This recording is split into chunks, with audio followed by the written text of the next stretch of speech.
Alors, pour commencer l'installation de HighScore Plus, vous ouvrez donc le dossier qui contient les données que je vous ai fournies, donc dans lequel vous allez donc trouver 4 sous-dossiers, et c'est le premier qui vous intéresse, c'est le 01 HighScore Plus. Vous ouvrez donc ce dossier-là et vous cliquez sur Setup, l'exécutable. Vous suivez donc les étapes qui vous seront affichées sur votre écran. Donc, installe HighScore Plus.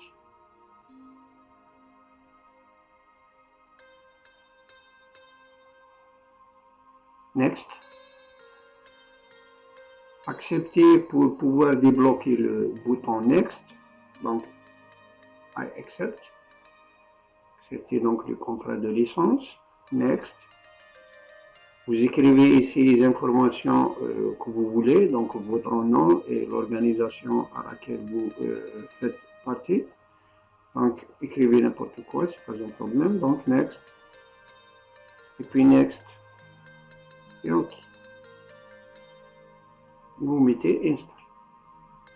Si vous obtenez ce message-là vous disant que Analytical HighScore Plus Original Use Cortana, vous acceptez tout simplement et vous allez donc de cette façon installer un plugin qui sera intégré dans votre navigateur permettant d'afficher en 3D les structures cristallines que vous pouvez donc étudier par la suite.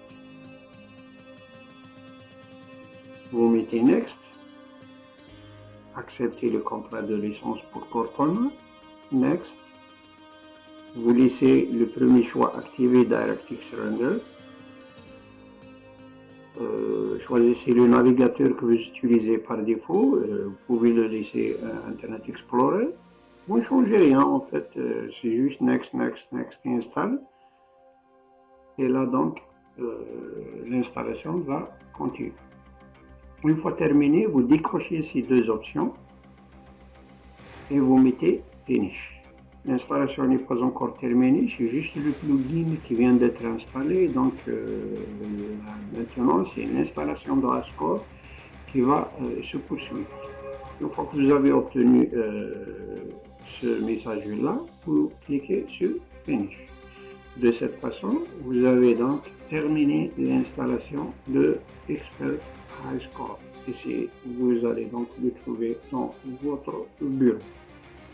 Maintenant, je vais lancer HighScore et je vais vous montrer comment vous allez intégrer la base de données qui va donc vous servir par la suite dans l'identification des phases cristallographiques pouvant être présentes dans un échantillon inconnu. Donc, vous fermez ce message-là, ne mettez jamais à jour HighScore. Donc là, vous voyez le menu contenant les commandes logicielles et en venant sur Customize, maintenant je veux ajouter la base de données à HighScore. Donc, Customize, Manage Databases. Et là, vous allez trouver par défaut une base de données qui contient 16 échantillons ou bien 16 cartes PDF qui sont fournies à titre d'exemple pour faire des tests avec HighScore. Mais bien sûr, cette base est vraiment très limitée, donc elle ne vous servira pas à grand chose lorsque vous voulez faire une étude un petit peu sérieuse, donc sur un échantillon que vous avez vous-même synthétisé. Donc là, vous devez avoir installé une base de données qui contient donc un maximum de cartes PDF. Là, je vous ai fourni donc dans votre dossier contenant les données que je vous ai fournies. Donc là, vous allez trouver en fait deux dossiers contenant deux bases de données différentes. La première est appelée PDF de 2004 fournie par la ICDD. Et puis la deuxième, c'est called donc Crystallographic Open Database, donc qui date de 2014. La première, elle est relativement ancienne, elle est de 2004. Mais chacune a ses avantages et ses inconvénients. Bon là, vous allez ajouter ces deux bases de données La procédure est très simple. Vous allez tout simplement venir ici, cliquer sur Add High Score Database.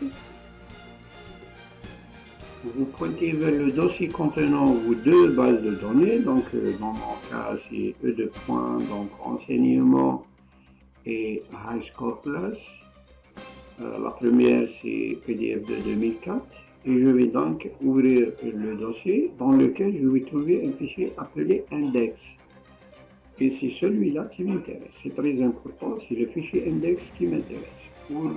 Donc, je vais sélectionner le fichier index. Ouvrir. Et là, vous voyez donc votre nouvelle base de données qui apparaît ici. Si vous la sélectionnez comme ça, vous allez donc, si vous la cochez bien sûr, elle est actuellement, elle n'est pas sélectionnée, ce qui veut dire que High Score ne va pas l'utiliser dans des études qui vont suivre. Pour pouvoir l'utiliser, vous devez la cocher ici, Use. Donc vous cochez ici, et de cette façon, vous allez donc avoir de nouvelles statistiques concernant vos bases de données. Donc vous avez actuellement deux bases de données. La base de données par défaut fournie par Analytical qui contient 16 cartes PDF, avec la deuxième base de données qui date de 2004, le PDF2, le fichier Powder Diffraction File 2, et qui contient donc 163 835 cartes PDF. Vous pouvez ajouter la deuxième base de données en faisant la même chose. Donc vous cliquez sur Add High Score Database. Vous entrez dans le dossier contenant la base de données code et vous sélectionnez ce fichier. Donc vous mettez ouvrir. Et là vous voyez la nouvelle base de données qui va donc figurer ici. Si vous la sélectionnez, vous aurez donc la nouvelle base de données qui vient d'être intégrée. Et là, vous voyez que cette base de données est relativement récente. Elle contient pratiquement 290 276 fichiers PDF. Voilà, donc c'est la prochaine. Voilà, maintenant, vous devez valider vos modifications en cliquant sur le bouton OK. C'est très important, si vous ne faites pas ça, toutes ces modifications seront annulées. Donc, cliquez sur OK pour valider vos choix. Donc, OK. Maintenant, vous avez les deux bases de données qui vont être utilisées en même temps dans l'étude de vos échantillons. Juste un petit point, si jamais vous essayez d'ajouter la base de données et que quand vous la sélectionnez, elle n'apparaît pas ici, donc tout simplement vous n'avez qu'à la copier et la mettre sur la racine du lecteur